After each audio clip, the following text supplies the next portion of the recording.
사람이 죽어간다는데 왜 약을 안 주냐고. 달라고 다 드릴 수가 없어요. 참나. 진통제라도 달라고. 이러시면 안 돼요. 오늘따라 미영은 평소와 다르게 눈앞에 어린 의사를 물고 늘어집니다. 오늘은 어떤 사연이 준비되어 있을까요? 오랫동안 헤어져 있던 모녀 상봉에 관한 이야기입니다. 이 이야기가 궁금하시다면 구독과 좋아요 눌러주세요. 감사합니다. 그럼 이야기 시작할게요. 새벽 5시 서울대학교병원 7층 병동에는 아직 어둠이 짙게 깔려 있었습니다. 복도 끝 간병실에서 박미영은 환자의 이마에 젖은 수건을 올려주며 한숨을 쉬었습니다. 48살의 그녀 얼굴에는 밤새 잠 못 이룬 피로가 역력했습니다. 환자는 70대 할머니였습니다. 어제 저녁부터 계속 열이 내리지 않아 미영은 한잠도 자지 못했습니다. 간병인 일을 시작한 지 10년이 넘었지만 환자가 아파하는 모습을 보면 여전히 마음이 아팠습니다. 특히 가족도 없이 혼자 입원한 할머니를 보면 더욱 그랬습니다. 미영은 조심스럽게 할머니의 맥박을 재어보았습니다. 여전히 빨랐습니다. 해열제를 써야 하는데 의사가 처방해준 약은 이미 떨어진 상태였습니다. 새벽 회진까지는 아직 2시간이나 남았습니다. 아, 이렇게 기다릴 수만은 없겠어요. 미영은 결심했습니다. 병원 매점에 가서 일반 의약품이라도 구해와야겠다고 생각했습니다. 할머니의 손을 꼭 잡고 속삭였습니다. 할머니, 금방 올게요. 조금만 기다리세요. 복도로 나선 미영의 발걸음은 서둘렀습니다. 엘리베이터가 오기까지 기다릴 수 없어서 계단으로 내려갔습니다. 2층 매점까지는 금세 도착할 수 있었습니다. 한편 그 시각 응급의학과 인턴 최하늘은 밤 근무 첫날을 맞아 긴장 속에서 업무를 익혀가고 있었습니다. 25살의 그녀는 어릴 적부터 꿈꿔왔던 의사가 되기 위해 오늘까지 달려왔습니다. 하늘은 고아원에서 자랐습니다. 친부모를 모르는 채로 자란 그녀에게는 남을 돕는 의사가 되는 것이 유일한 꿈이었습니다. 의과대학을 졸업하고 드디어 인턴이 된 오늘 그녀의 마음은 설렘과 책임감으로 가득했습니다. 선배 의사가 매점 당직 업무를 맡겼습니다. 환자나 보호자들이 응급 상황에서 필요한 의료용품을 요청할 때 적절히 대응하는 일이었습니다. 하늘은 의료법과 병원 규정집을 다시 한번 꼼꼼히 읽어보았습니다. 처방전 없이는 전문 의약품을 제공할 수 없다. 이는 의료법에 명시된 엄격한 규정이다. 하늘은 규정을 정확히 지키는 것이 환자를 위한 길이라고 믿었습니다. 잘못된 약물 투여는 더 큰 위험을 불러올 수 있기 때문입니다. 새벽 5시 30분 미영이 매점에 도착했습니다.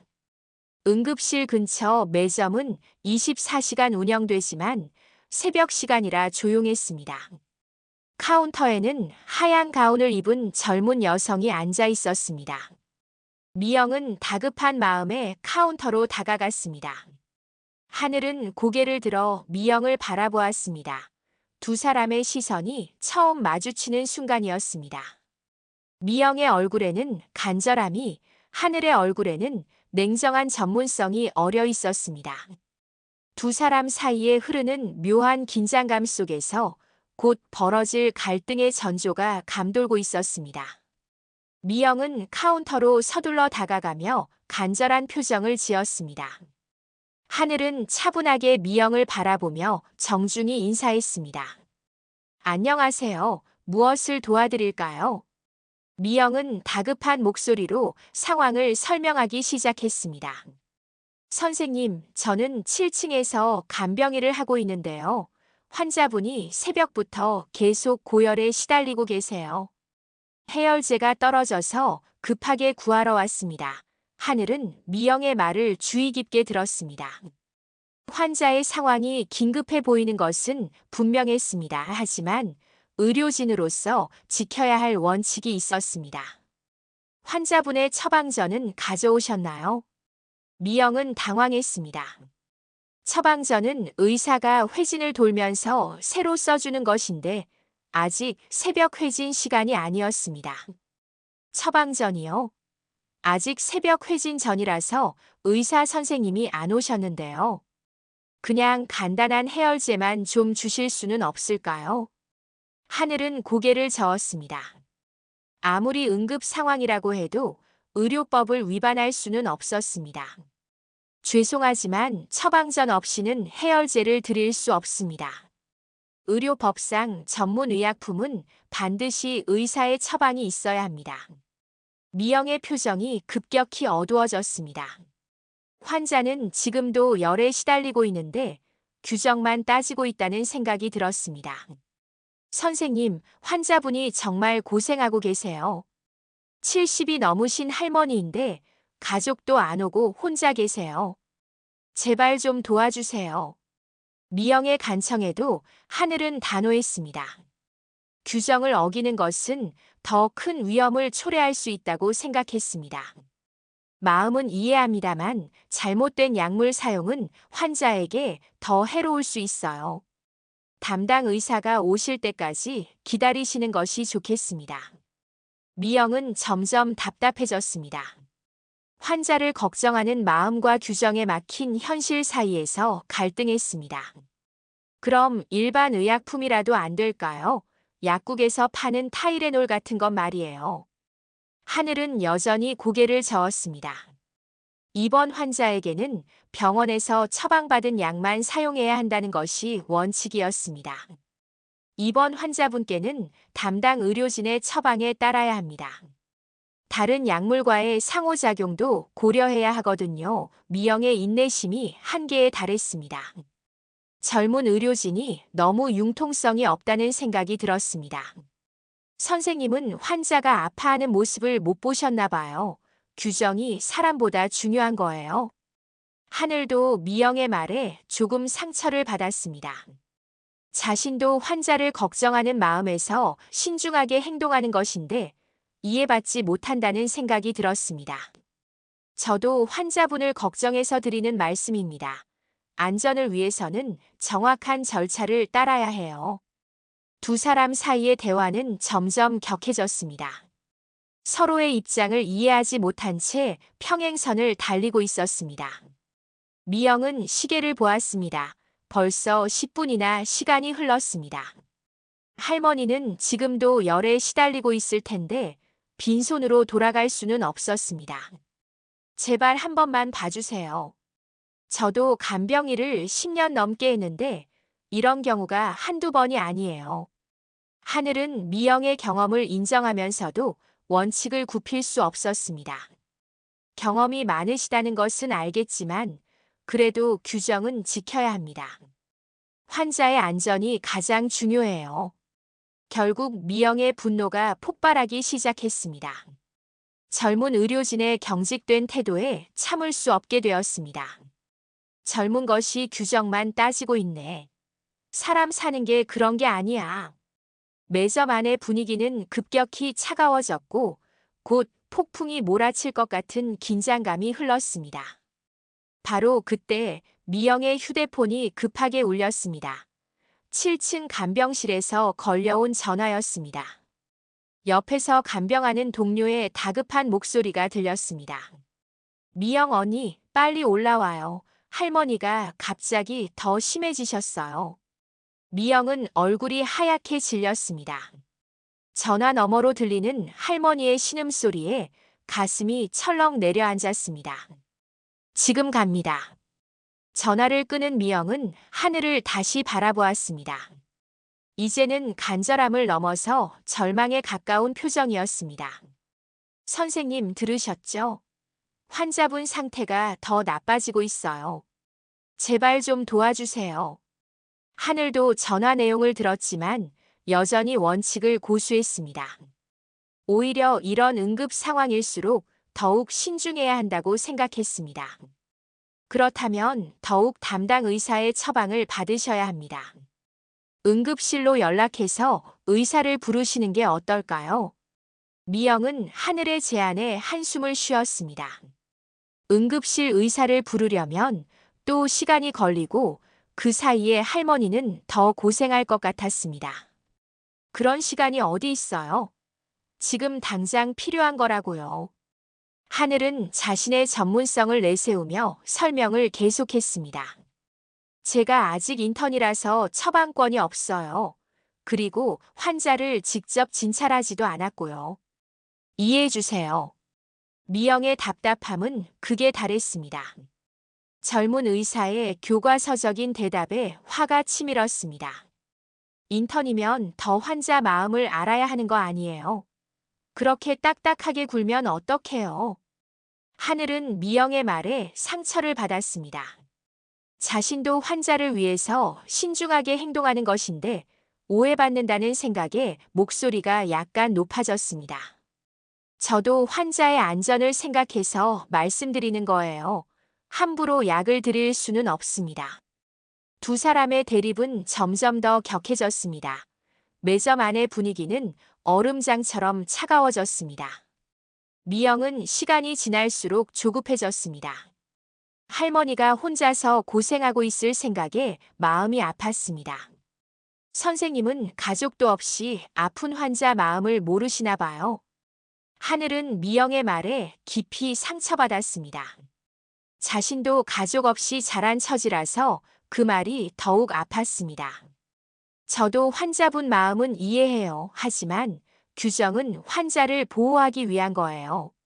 미영은 더 이상 참을 수 없었습니다. 젊은 의사의 냉정한 태도에 분노가 끓어올랐습니다.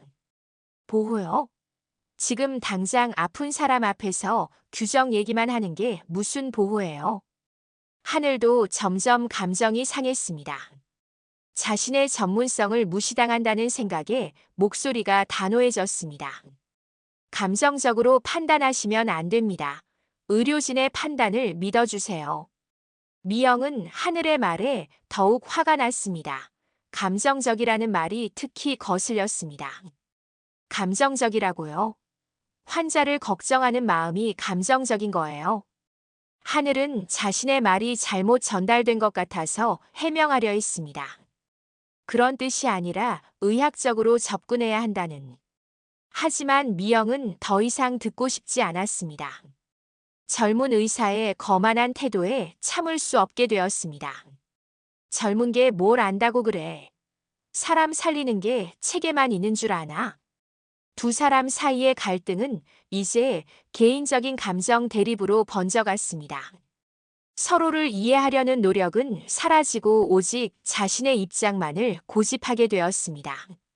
매점 밖으로 지나가던 사람들이 안을 들여다보기 시작했습니다. 두 사람의 목소리가 점점 높아지고 있었기 때문입니다. 미영의 휴대폰이 다시 울렸습니다. 또다시 7층에서 걸려온 급한 전화였습니다.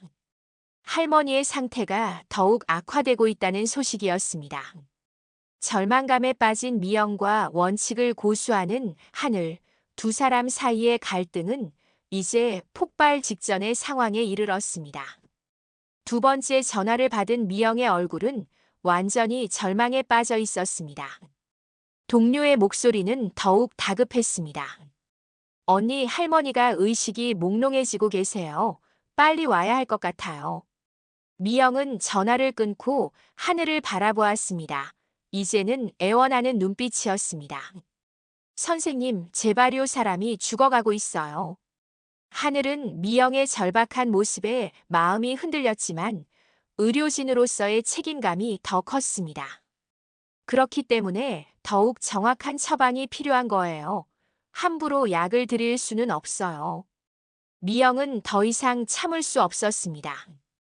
25년 전부터 마음속에 쌓여온 모든 상처와 아픔이 순간적으로 폭발했습니다. 당신 같은 사람은 의사가 될 자격이 없어요. 하늘은 미영의 말에 크게 상처받았습니다. 어릴 적부터 꿈꿔온 의사라는 직업에 대한 부정이었기 때문입니다. 너무하시는 거 아니에요? 저도 환자를 위해서. 그 순간 미영은 이성을 잃었습니다. 젊은 의사의 변명 같은 말에 분노가 치밀어 올랐습니다. 자신도 모르게 손이 먼저 나갔습니다. 미영은 하늘의 팔을 강하게 잡아 끌었습니다. 하늘은 예상치 못한 충격에 균형을 잃고 뒤로 넘어졌습니다. 쿵! 하늘이 바닥에 떨어지면서 손목을 바닥에 강하게 찧었습니다. 카운터 모서리에 부딪힌 손목에서 순간적으로 피가 흘러나왔습니다. 아! 하늘은 고통스럽게 신음했습니다. 손목을 붙잡고 일어나려 했지만 아파서 제대로 움직일 수 없었습니다. 미영은 자신이 저지른 일에 충격을 받았습니다. 순간적인 분노로 젊은 의사에게 상처를 입힌 것이었습니다. 아, 죄송해요. 제가 그럴 생각은 아니었는데. 하지만 이미 일은 벌어진 후였습니다.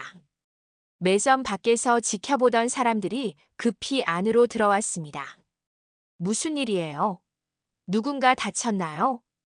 응급실 간호사가 달려와 하늘의 상태를 확인했습니다. 손목 부상이 심해 보였습니다. 하늘아, 괜찮아? 일단 응급실로 가자. 하늘은 아픈 손목을 감싸 안고 일어났습니다. 미영을 바라보는 눈빛에는 충격과 실망이 섞여 있었습니다. 어떻게 이럴 수가 있어요? 저는 그냥 규정을 지키려고 했을 뿐인데. 미영은 자신의 행동을 후회했지만 이미 되돌릴 수 없었습니다. 젊은 의사의 상처받은 모습을 보니 마음이 아팠습니다. 정말 미안해요. 제가 너무 흥분해서. 하늘을 부축하던 간호사가 미영을 날카롭게 바라보았습니다. 어떻게 의료진에게 이럴 수가 있어요? 바로 신고해야겠어요. 매점 안은 순식간에 소란스러워졌습니다. 지나가던 사람들이 하나둘 모여들기 시작했습니다. 저기 간병인이 의사를 밀쳤대요. 요즘 세상에 이런 일이 다 있네요. 웅성거리는 소리가 점점 커지면서 미영은 모든 사람들의 시선을 받게 되었습니다. 얼굴이 빨갛게 달아올랐습니다. 보안 요원이 급히 현장에 도착했습니다. 상황을 파악한 후 경찰에 신고하겠다고 말했습니다. 폭행 사건으로 처리해야겠습니다. 미영은 그제야 자신이 저지른 일의 심각성을 깨달았습니다. 순간의 분노가 돌이킬 수 없는 결과를 가져온 것이었습니다. 하늘은 간호사의 부축을 받으며 응급실로 향했습니다. 걸어가면서도 믿을 수 없다는 표정이었습니다. 저는 정말 환자를 위해서 한 말인데 왜 이런 일이. 미영은 그 자리에 혼자 남겨졌습니다. 주변 사람들의 차가운 시선을 받으며 자신이 한 행동을 되돌아보았습니다. 할머니를 걱정하는 마음은 진심이었지만 그렇다고 해서 젊은 의사에게 상처를 입힐 권리는 없었습니다.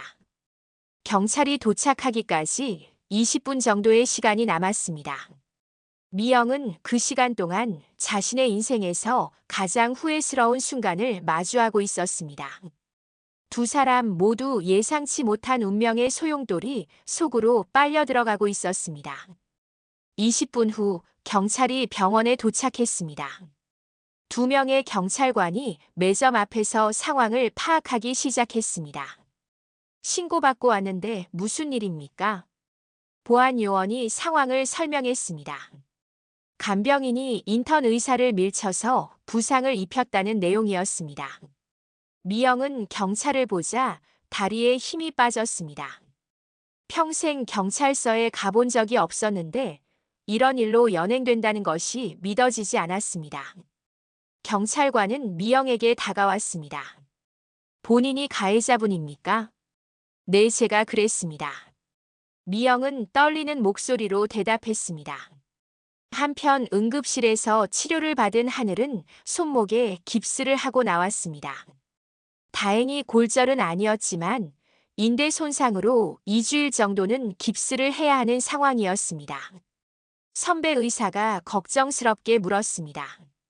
하늘아, 정말 괜찮아? 어떻게 이런 일이 생겼어? 하늘은 아직도 믿기지 않는다는 표정으로 대답했습니다. 저는 정말 규정대로만 설명드렸는데 갑자기 화를 내시더라고요. 경찰관이 하늘에게 다가와서 사건 경위를 물어보았습니다. 피해자분이시죠? 상황을 자세히 말씀해 주세요. 하늘은 차분하게 상황을 설명했습니다. 간병인이 처방전 없이 해열제를 달라고 했고 자신은 의료법에 따라 거절했다는 내용이었습니다. 그랬더니 갑자기 제 팔을 잡아 끌어서 넘어졌어요. 손목을 다쳤고요. 경찰관은 미영에게도 진술을 받았습니다. 가해자분도 사건 경위를 말씀해 주세요. 미영은 고개를 숙이고 자신의 잘못을 인정했습니다. 제가 너무 급해서 실수했습니다. 환자분이 많이 아프셔서 그만. 하지만 경찰관은 단호했습니다. 이유가 어떻든 폭행은 폭행입니다. 일단 경찰서에 가서 정식으로 조서를 받으셔야겠어요. 미영과 하늘은 각각 다른 경찰차에 타게 되었습니다. 차 안에서 두 사람은 서로 다른 생각에 잠겼습니다. 미영은 창밖을 바라보며 후회했습니다. 25년 전 딸을 입양 보낸 이후로 마음이 예민해져 있었는데 오늘 그 상처가 다시 터진 것 같았습니다. 특히 젊은 여성들을 볼 때마다 잃어버린 딸이 떠올라 마음이 아팠는데 오늘은 그 감정이 걷잡을 수 없이 폭발해버린 것이었습니다. 하늘도 복잡한 심정이었습니다. 자신은 정말 환자를 위해서 신중하게 행동한 것인데 이런 일을 당하다니 억울했습니다. 고아원에서 자라면서 항상 남에게 피해주지 않으려고 조심해서 살아왔는데 오히려 선의가 오해받은 것 같아 마음이 아팠습니다. 경찰서에 도착하자 두 사람은 각각 다른 조사실로 안내되었습니다. 미영이 들어간 조사실에서는 담당 경찰관이 기본 신상 정보부터 물어보았습니다. 성함이 어떻게 되시죠? 박미영입니다. 나이는요? 48살입니다. 직업은요? 간병인입니다. 경찰관은 미영의 정보를 기록하면서 사건 경위를 다시 물어보았습니다. 왜 상대방을 밀친 건가요?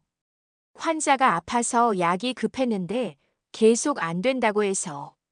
순간 화가 났습니다. 옆 조사실에서는 하늘도 조사를 받고 있었습니다. 성함과 나이를 말씀해 주세요. 최하늘, 25살입니다. 직업은요? 서울대병원 응급의학과 인턴입니다. 사건 당시 상황을 설명해 주세요. 간병인분이 처방전 없이 해열제를 달라고 하셔서 안 된다고 설명드렸는데 갑자기 화를 내시더라고요.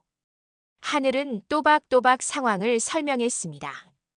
자신은 정말 환자를 위해서 신중하게 행동한 것뿐이라고 강조했습니다. 두 조사실에서 동시에 진행되는 조사 과정에서 아무도 예상하지 못한 놀라운 공통점들이 하나씩 드러나기 시작했습니다. 미영과 하늘, 두 사람 모두 각각 25년 전의 아픈 기억을 마음속에 간직하고 있었습니다. 그 기억이 오늘의 갈등과 어떤 연관이 있는지는 아직 아무도 모르고 있었습니다. 조사가 계속되면서 담당 경찰관들은 두 사람의 진술을 더 자세히 들어보았습니다. 미영이 있는 조사실에서 경찰관이 물었습니다. 간병인을 언제부터 하셨나요? 10년 정도 됐습니다. 미영은 조용히 대답했습니다. 가족은 어떻게 되시나요? 혼자 살고 있습니다. 경찰관은 미영의 대답에서 뭔가 복잡한 사정이 있음을 느꼈습니다. 혹시 평소에도 이런 일이 있으셨나요? 화를 많이 내신다거나. 미영은 고개를 저었습니다. 아니에요. 저는 원래 조용한 성격이에요. 오늘만 그랬어요. 그럼 왜 오늘은 그러셨을까요? 미영은 잠시 망설였습니다. 자신의 아픈 과거를 말해야 할지 고민이었습니다. 사실 제게는 25년 전에 잃어버린 딸이 있어요. 경찰관은 예상치 못한 대답에 놀랐습니다. 잃어버렸다는 것이 무슨 뜻인가요? 미영은 눈물을 글썽이며 자신의 이야기를 털어놓기 시작했습니다. 23세의 미혼모가 되었어요.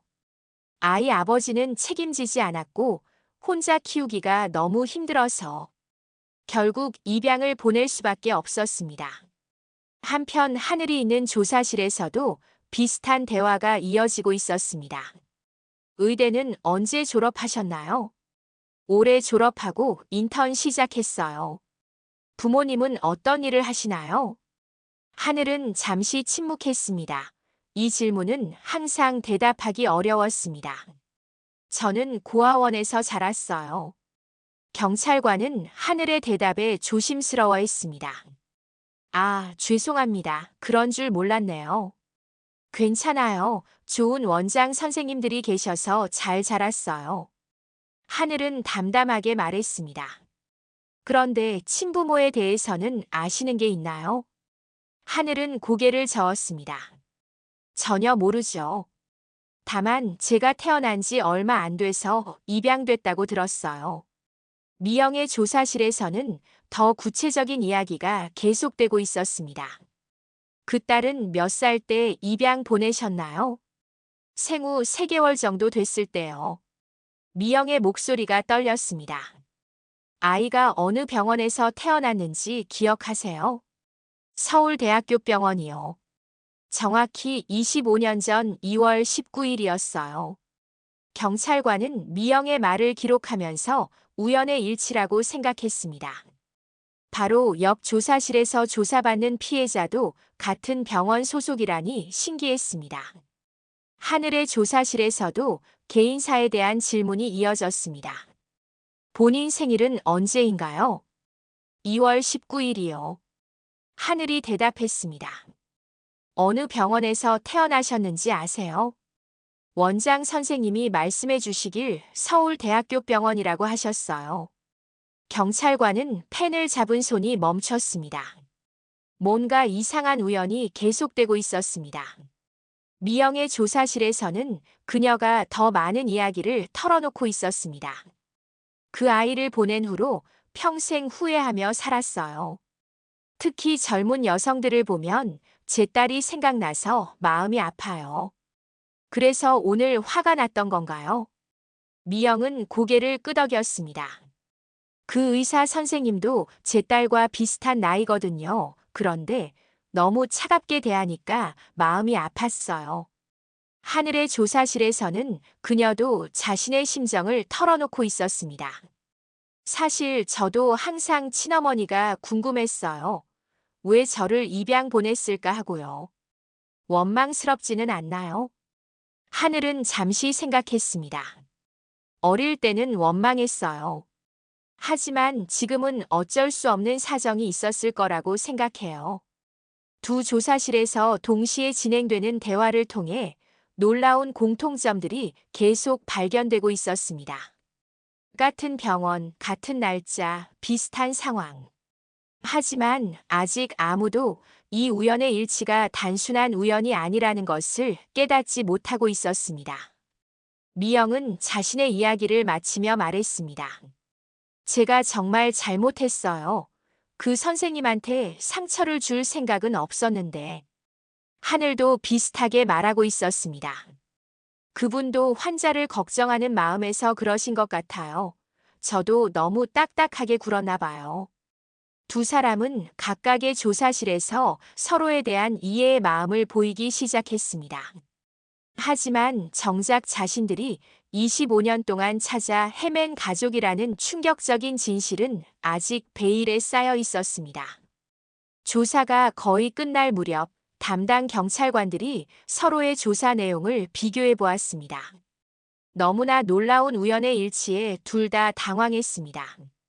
이거 정말 우연의 일치인가요? 한 경찰관이 의심스럽게 말했습니다. 같은 병원, 같은 날짜, 입양과 고아원 뭔가 이상해요. 두 경찰관은 각각의 조사실에서 추가 질문을 하기로 했습니다.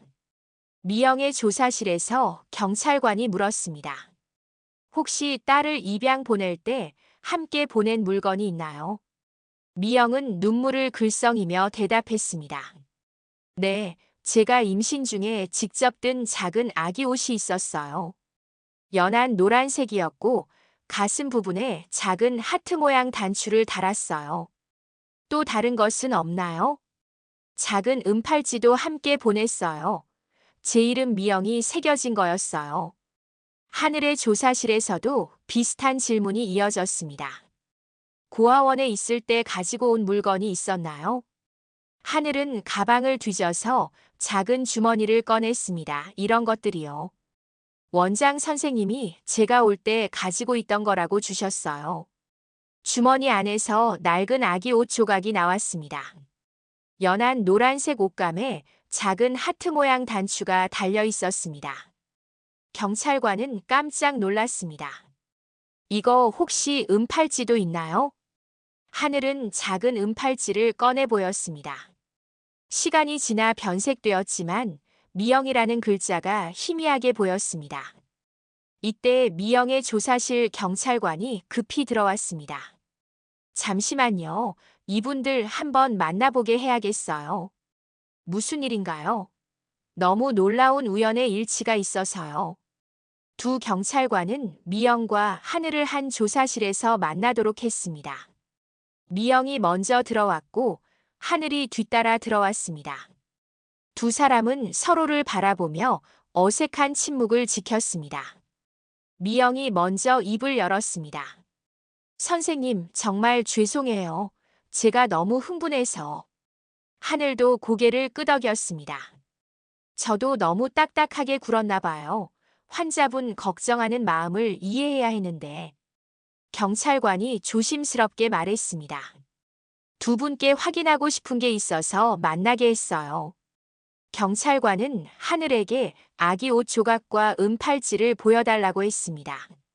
미영이 그 물건들을 보는 순간 얼굴이 하얗게 질렸습니다. 이게 어떻게? 미영은 떨리는 손으로 아기 옷을 만져보았습니다. 이 하트 단추 제가 직접 단 거예요. 이 스티치도 제가 한 거고요. 하늘은 믿을 수 없다는 표정으로 미영을 바라봤습니다. 무슨 말씀이세요? 미영은 은팔찌를 보며 확신했습니다. 이 팔찌 제 이름이 새겨진 거예요. 제가 딸에게 준 거라고요. 하늘의 머릿속이 하얗게 변했습니다. 그럼 설마. 미영도 떨리는 목소리로 물었습니다. 당신이 내 딸이라는. 두 사람은 서로를 바라보며 말문을 잃었습니다. 25년 전 헤어진 모녀가 이런 방식으로 다시 만나다니 믿을 수 없었습니다. 경찰관도 이런 상황을 처음 겪어서 어떻게 해야 할지 몰랐습니다. 이게 정말 가능한 일인가요? 하늘은 눈물을 흘리기 시작했습니다. 엄마 정말 엄마인가요? 미영도 눈물을 쏟으며 하늘에게 다가갔습니다. 진짜 내 딸이 맞는 거야? 두 사람은 25년 만에 서로를 껴안았습니다. 조사실은 감동의 눈물바다가 되었습니다. 하지만 확실하게 하려면 DNA 검사를 받아봐야겠어요. 경찰관이 조심스럽게 제안했습니다. 네, 그렇게 해요. 미영이 말했습니다. 저도 동의해요. 하늘도 고개를 끄덕였습니다. 그럼 폭행 사건은 어떻게 하실 건가요? 하늘이 먼저 대답했습니다. 고소를 취하할게요. 미영은 하늘의 손을 꼭 잡았습니다. 고마워, 정말 고마워. 경찰관들도 이런 극적인 상황에 감동받았습니다. 정말 놀라운 운명이네요. 이런 일이 실제로 일어날 수 있다니. 3일 후 DNA 검사 결과가 나왔습니다. 99.999% 일치. 두 사람은 확실한 모녀였습니다. 검사 결과를 확인한 순간 미영과 하늘은 다시 한번 감격의 포옹을 나누었습니다. 25년 동안 서로를 그리워하며 살아온 모녀가 드디어 재회한 순간이었습니다. DNA 검사 결과를 확인한 지 일주일 후 미영과 하늘은 병원 근처 조용한 카페에서 다시 만났습니다. 이번에는 가해자와 피해자가 아닌 진짜 모녀로서의 첫 번째 만남이었습니다. 하늘의 손목은 아직 깁스를 하고 있었지만 표정은 밝았습니다. 미영도 지난주와는 완전히 다른 편안한 모습이었습니다. 엄마 아직도 믿기지 않아요. 하늘이 미소를 지으며 말했습니다. 나도 그래 꿈만 같아. 미영도 행복한 표정으로 대답했습니다. 두 사람은 25년 동안 쌓인 이야기를 나누기 시작했습니다. 엄마는 그동안 어떻게 지내셨어요? 미영은 지난 세월을 차근차근 들려주었습니다. 너를 보낸 후로 너무 후회했어. 매일 내 생각을 했고 간병일을 하면서도 항상 내가 건강하게 잘 자라고 있을까 걱정했어. 저도 엄마가 궁금했어요. 하늘이 조용히 말했습니다. 어렸을 때는 왜 저를 버렸을까 원망도 했어요. 하지만 의대에 들어가면서 생각이 바뀌었어요. 어떻게 바뀌었는데? 미혼모의 어려움에 대해 공부하게 됐거든요. 엄마도 어쩔 수 없는 상황이었을 거라고 이해하게 됐어요. 미영은 딸의 성숙한 모습에 감동받았습니다. 고마워, 정말 고마워. 내가 이렇게 훌륭하게 자라줘서. 원장 선생님들이 정말 잘 키워주셨어요. 하늘이 대답했습니다. 그분들께도 인사드려야겠네. 미영이 말했습니다. 네, 엄마를 꼭 소개해드리고 싶어요. 두 사람은 서로를 이해해가며 조금씩 가까워졌습니다. 그런데 하늘아, 그날 내가 너무 심하게 굴었지. 아니에요. 엄마도 급한 상황이었잖아요. 하늘이 이해한다는 표정을 지었습니다. 그리고 저도 너무 융통성이 없었어요. 환자분 상황을 더 배려했어야 했는데. 미영은 딸의 배려 깊은 말에 뿌듯했습니다. 역시 내 딸이야 마음씨가 착해. 그때 할머니는 어떻게 되셨어요? 하늘이 궁금해했습니다. 다음 날 아침에 열이 떨어졌어. 지금은 많이 좋아지셨어. 다행이네요. 저도 가서 인사드려야겠어요. 정말? 네. 저 때문에 치료가 늦어진 것 같아서 죄송해요. 미영은 딸의 책임감 있는 모습에 더욱 감동받았습니다. 앞으로 우리 어떻게 지낼까? 미영이 조심스럽게 물었습니다. 저는 엄마와 자주 만나고 싶어요. 하늘이 망설임 없이 대답했습니다. 하지만 제가 인턴이라서 시간이 많지 않아요. 주말에는 시간을 낼 수 있을 것 같아요. 주말이면 충분해. 미영이 기뻐했습니다. 그리고 하늘아, 엄마가 간병 일을 그만두려고 해. 왜요? 엄마도 다른 일을 찾아보려고 너에게 부끄럽지 않은 엄마가 되고 싶어. 하늘은 감동받았습니다. 엄마, 간병 일도 정말 중요한 일이에요. 환자들을 돌보는 거잖아요. 고마워. 그런데 이제는 새로운 시작을 해보고 싶어. 두 사람은 미래에 대한 계획을 세워나갔습니다. 하늘이 전문의가 되면 함께 작은 의원이라도 차려볼까? 정말요? 엄마가 간병사로 일하시고 저는 의사로 일하면 정말 좋겠어요. 그래, 환자들을 정말 가족처럼 돌봐주는 곳 말이야. 두 사람의 꿈은 점점 구체화되었습니다. 카페를 나서면서 미영이 말했습니다. 하늘아, 정말 고마워. 네가 나를 용서해줘서. 엄마도 저를 용서해주세요. 그날 너무 딱딱하게 굴어서. 둘 다 잘못한 게 없어. 우리는 서로를 찾기 위해서 그런 일이 필요했던 거야. 하늘도 고개를 끄덕였습니다. 정말 운명 같아요. 그렇게 다른 방법으로는 만날 수 없었을 것 같아요. 그래, 이 모든 게 우리를 만나게 하려는 운명이었어. 햇살이 따스하게 내리쬐는 거리를 걸으며 모녀는 새로운 시작을 다짐했습니다. 25년 전 어쩔 수 없이 헤어진 모녀가 가장 극적인 방식으로 다시 만났습니다. 갈등과 상처로 시작된 만남이었지만 결국 사랑과 이해로 치유되었습니다. 미영은 이제 더 이상 잃어버린 딸을 그리워하지 않아도 됩니다. 하늘도 친어머니에 대한 궁금증을 풀었습니다. 두 사람에게는 새로운 인생이 시작되었습니다. 서로를 이해하고 사랑하는 진짜 가족으로서의 삶이 말입니다. 병원에서 시작된 운명적인 만남은 이렇게 가장 아름다운 결말을 맞이했습니다. 오늘 이야기 어떠셨나요? 너무나 그리워하던 사람이 눈앞에 나타났을 때 우리는 잘 알아볼 수 있을까요?